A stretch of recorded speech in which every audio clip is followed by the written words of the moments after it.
This podcast is sponsored by ebookit.com, self-publishing solutions for the independent author and small press. Visit us today at ebookit.com.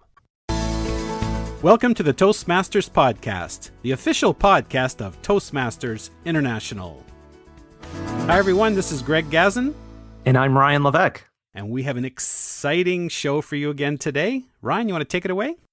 Absolutely, yes. We are speaking today with Kristin Arnold. We're going to be discussing her article in the April 2015 edition of the Toastmaster magazine, How to Moderate a Panel Discussion. A little bit about Kristin. Kristin Arnold is a meeting facilitator, moderator, trainer, and keynote speaker.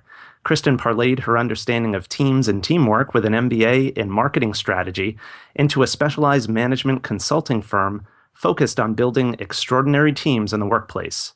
Kristin is on the executive development faculty in the Schulich School of Business at York University in Toronto. She's the author of Powerful Panels, a step-by-step guide to moderating lively and informative panel discussions at meetings, conferences, and conventions. Kristin divides her time between Scottsdale, Arizona, and Prince Edward Island, Canada, and she is joining us today from Toronto. Kristin Arnold, welcome to the Toastmasters podcast. Welcome. Thank you so much, Ryan and Greg. It's great to be here. And it's great to have you on the show. So, Kristin, I wanted to ask you, we, as you can imagine, speak with a lot of trainers and speakers on the Toastmasters podcast, and I know you're both, but you've also carved out this unique niche for yourself as a panel moderator. How did you find yourself involved in that line of work in the communications field? Well, I do a lot of what I call facilitative presentations, and many of your members can certainly appreciate this in that I'm not a speak at people, I'm a speak with them and involve the audience in a high degree. In fact, I wrote a book about that called Boring to Bravo. There's a little plug there. It kind of entranced with this idea about the notion that audiences want more participation and they want more engagement. And I was sitting in a summit, a conference, that had a lot of panels, and they were so horrible, Ryan. I wanted to put needles in my eyeballs. I could not stand it. I just kept writing things that I would do differently if I was moderating that panel. And so what do we do when we want to find out anything of information? We Google it. And so I went to Google and I said, if I wanted to know how to moderate a panel, what would I do? And so I Googled it, and, nobody really owned that space. There's a bunch of blog postings, but if I really wanted to get the soup to nuts, one-stop shop, where would I go? There really wasn't anything. And so that's when I said, I could do that. I could really help people, because a lot of us are asked to moderate or to be on a panel. And, there are so many panels. I decided to do a little research project, and I asked over 500 executives and meeting planners, are panels on your programs? And 95% of them said panels are on their programs. So if we've got that many panels and about half of them are okay at best, which is what the data said, then there's room for improvement. And so I decided, let's make all panels just powerful, lively, and informative. That leads perfectly into my next question. Now, I know sometimes when you buy a new car, all of a sudden you see the same car on the road all the time. I was wondering, I'm starting to see a lot more panels. Now, besides the audience involvement, why are we seeing more panels, and what makes a panel different from having a regular speech? That's kind of an interesting question, because I didn't really test the hypothesis that panels are becoming more prevalent. I think people want to come to conferences, meetings, conventions, and get the behind-the-scenes look. The Wizard of Oz pulled behind the curtain. They want the lowdown, the skinny that they can't get otherwise. I mean, I can see a speaker give their speech, a TED Talk, on YouTube. There has to be something that makes me want to come and see a live performance. Personally, I don't think there's any comparison between a YouTube and a live performance. I think live performance trumps anything. But, if I'm going to spend the extra effort, I want to get something juicy. I want to get something spontaneous. I want to get something interactive. I want to get something that I can't get anyplace else. And I think that panels, when done correctly, can deliver on that promise. That makes sense. Yeah, definitely. I guess another anecdotal observation that I've made, Kristin, is when I think of panel discussions that I saw years ago, I have the image in my head of the 10-foot table with the linen cloth with maybe 5 panelists exactly spaced 2 feet apart. But more and more I'm seeing maybe almost like a lounge or nightclub type setup with large, comfy, oversized chairs or even love seats, or maybe a coffee shop type setup. Could you talk maybe a little bit about the physical setup, and is that something you also think is changing or evolving, or what's your take on that? So the panel actually, here's the Cliff Clavin little factoid for the day, got started in like the 1930s. A guy named Harry Overstreet created kind of this panel format as a way of people having an impromptu conversation. And he said, I think this is fascinating. He said the one mortal sin of the panel discussion is for somebody to stand up and give a presentation. Now, I know there are a lot of panels that people start with presentations, and maybe they might have time for Q&A at the end. And I think what's happening right now is that, we are more of an edutainment type of culture. We want the learning, but we also want to be entertained as we go along. And so the white draped table just makes us kind of groan as we walk in and go, oh my God, it's going to be another panel discussion. But if we walk in and we see something lively and interesting and entertaining, the coffee table set up that's from Friends, or, maybe you've got the Bill Maher kind of layout from television, kind of a debate contrast. So you can use some of the television shows as a springboard to having an interesting conversation. I mean, we've got a lot of talk show hosts, formats. I was working with a sales organization, and, the show Ellen DeGeneres, they had Selin as their panel discussion, and they had the moderator who dressed up as Ellen DeGeneres, wearing the Converse kick sneakers and, wore a vesty kind of thing. And it was fun. It was energizing. It added to the liveliness of the discussion. Very cool. You mentioned it's a panel discussion and not necessarily a presentation or a speech. So what would be the difference between, let's say, a speaker and a moderator, or a moderator and an MC, or a Toastmaster for the evening? Well, an MC is the glue that holds everything together from the beginning of the program to the end of the program. You could have the MC who moderates discussions, and I think that this is a growing trend, is that the MC would then say, oh, let's take all of our presenters and then let's do a panel discussion and talk about where we are in agreement, where are we in disagreement. And that's actually the more juicier piece, is where don't we agree? Where's the controversy? Where are the learnings that we can take from that? And that MC can then parlay their skills into moderating the panel. And then, of course, you have the speakers who would then be panelists. You could actually, as a speaker, offer your services as a moderator, and as a speaker, you could offer your services as the MC. So the lines start getting blurred, but they are very different roles. Interesting. Yeah. In your article, Kristin, you talk about being a moderator as not being the person in the spotlight, but the person shining the spotlight, by way of analogy. I wonder about, I think there must be some kind of delicate balance there between being what you call, I think you use the term, the guide on the side, and contributing your own value by synthesizing the comments that the panelists are making and drawing connections and that sort of thing. So how do you sort of walk that balance beam in an appropriate way as a moderator?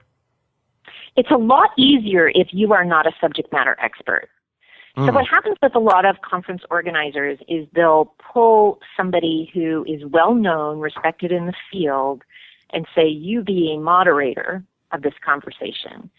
But that's really tough to do, to be a moderator as well as a panelist. And if you really know a lot about that subject, I would actually push back and say, I'd love to be a panelist. How about if you get somebody who is a skilled moderator who doesn't really have a position, a dog in that fight, who can really facilitate the conversation? Because what happens is sometimes if you have a moderator who has a lot of knowledge and expertise, they can tend to either dominate the discussion or sway the discussion. And we've seen that in presidential debates where a couple of moderators have stepped outside of that moderator role and have really swung the conversation in a different direction than it really needed to go. I think it's a delicate balance, and the key is that you have somebody who is a skilled facilitator. I find that interesting because I have been at a couple of panels where the moderator didn't have the knowledge. And one of the questions I was going to ask, and I'll just pull it up right now, is that let's say that you are asked to present in a panel. Let's just say it's for doctors or some technical thing that is just way beyond you. You do your research, you talk to the panelists ahead of time, you get the general gist of things, but then you get into this heavy-duty conversation. You need to interject, and it's like, well, they're going to look at you and say, well, what do you know? You don't know anything about this. Why are you interjecting? So how do you gain that credibility? I realize sometimes it's better, as you mentioned before, not to have that expertise, but how do you gain that credibility with them if you don't? Yeah, so you need to do your research, obviously. I mean, I talk to all the panelists ahead of time, and depending on how knowledgeable I am about the subject or what kind of relationship, it's really about earning their trust that they know that you are a good moderator. Like, I set ground rules in place so that people know that they're supposed to be succinct and to the point. I ask them as pre-work, what are your top 3 messages that you want to get across? So I'm looking for panelists who are going to do their work. They're not just going to show up and throw up, because that's what they're going to do. You know, you are already doomed to failure. So I'm going to actually work with panelists to find out what are the things that you think the audience needs to know. On the other side, I go talk to potential audience members, and I talk about, and I ask them, what are the questions that you want to know? Pull back the curtain. What is it that would really make you go, ooh, you'd sit up and go, now I'm glad I was here. And I am really attuned to asking great questions and great follow-up. I don't need to know tons. I need to know just enough about what are the pivot points in a conversation. And that's really one of my gifts, is that I'm a great synthesizer of information as well as a great questioner. I don't know how to explain it, but I do a lot of work with very left brain, highly scientific engineering. And for some reason, I'm able to crystallize that thinking, use the wording, the phrasing. And sometimes, quite frankly, Ryan and Greg, I'm not sure I'm saying the right thing, but it comes out because I'm using their words and their terminology and summarizing and saying, is that what you're saying? And they're like, absolutely. They're like stunned that I can do that. But as a moderator, my chief reason for being is to be an advocate for the audience, that the audience needs to get what they want. So if I'm firmly planted in understanding what questions they want answered, and if I'm looking at the audience and the panelist is not delivering on that promise, you know, whatever we've promised in the marketing materials, then I'm able to shift and ask those questions easily. Okay, so unlike an interview like we're doing where we have questions, you need to be able to change things very quickly on the fly, synthesize things very quickly, and go with the flow. Although I guess that's what we have to do here, Ryan, I guess. Yes, it is. Yeah, so the only difference between moderating a panel is now you have multiple interviews.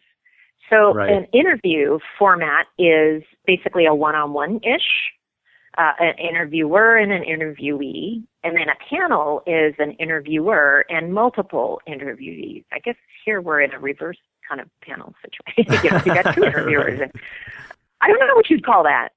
So the dynamics needs to get beyond a conversation between the interviewer and the interviewee. I mean, this is a great conversation we're having, but if this was in a panel discussion, I would be calling this a hot potato, because we're not involving any of the other panelists. Right. Okay. I mean, the goal is more of a discussion. I want the discussion among the panelists, not so much with the interviewer. I want the panelists to be talking to each other, not necessarily talking to me.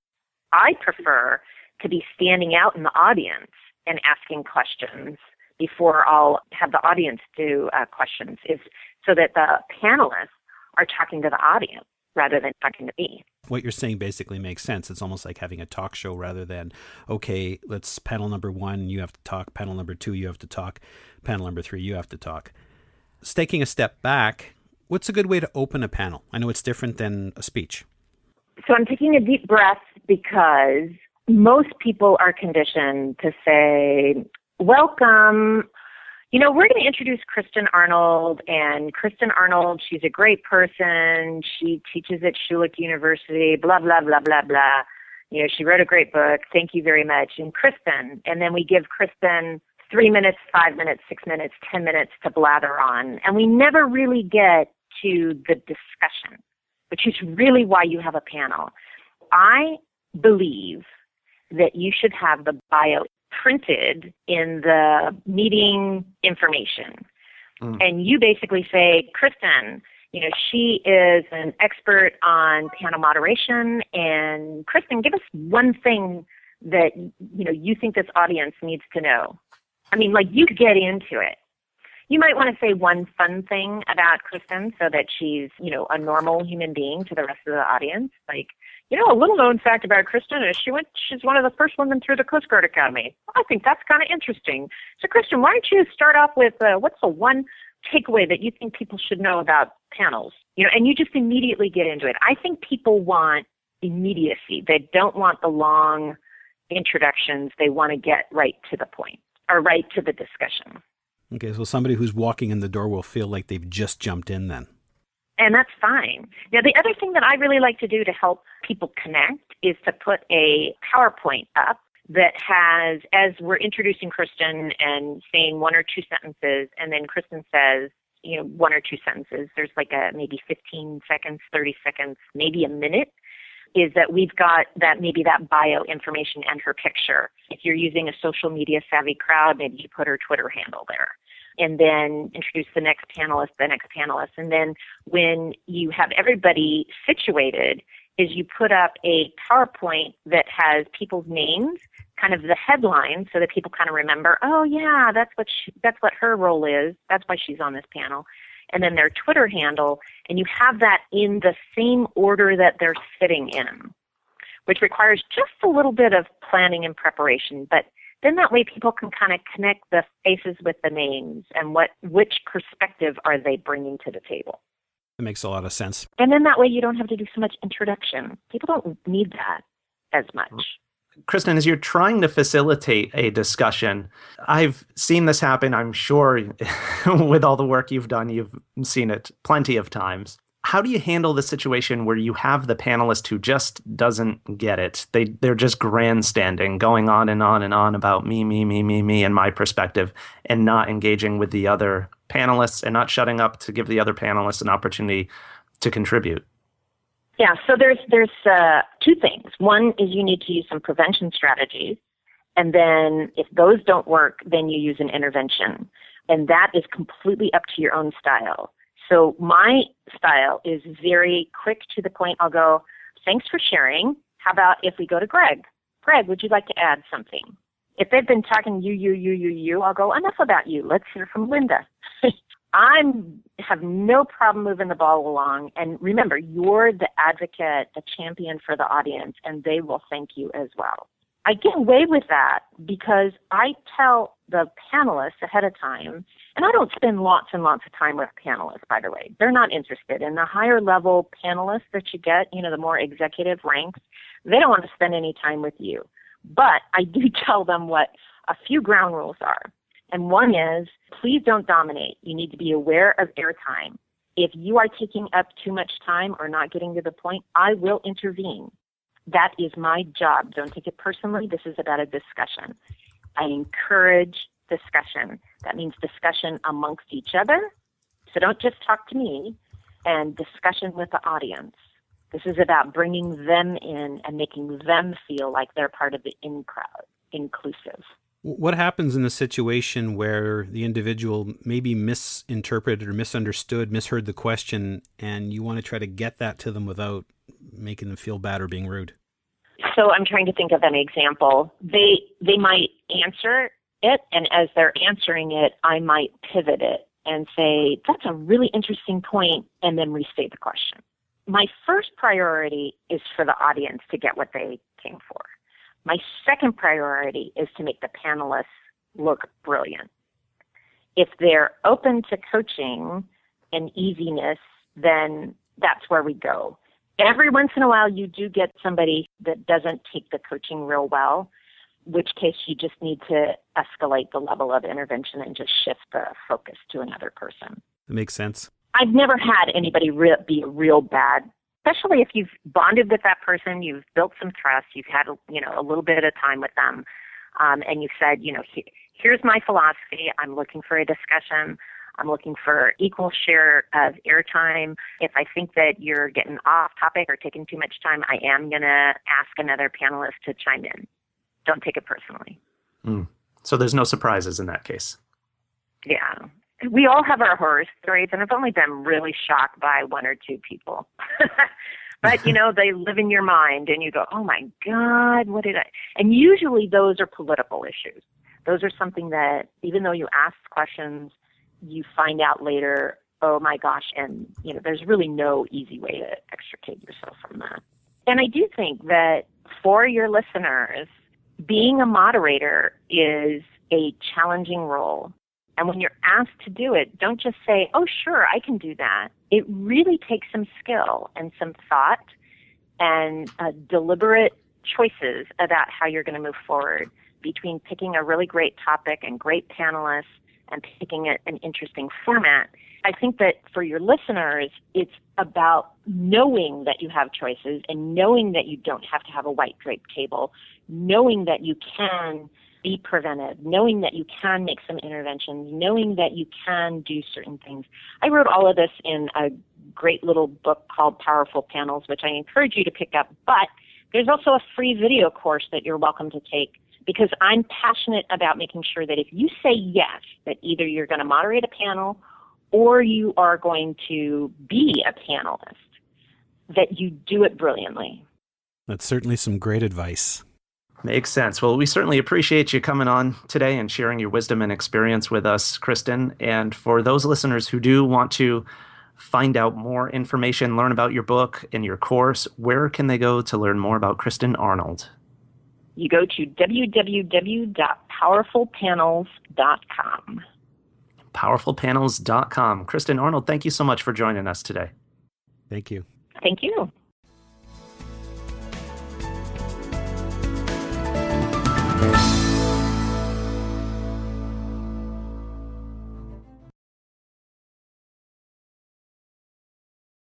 Isn't it about time you published that book you've been thinking about? We can help with that. At ebookit.com, we've been providing authors and small presses with ebook publishing services since 2010. Visit us today at ebookit.com and let us know how we can help you.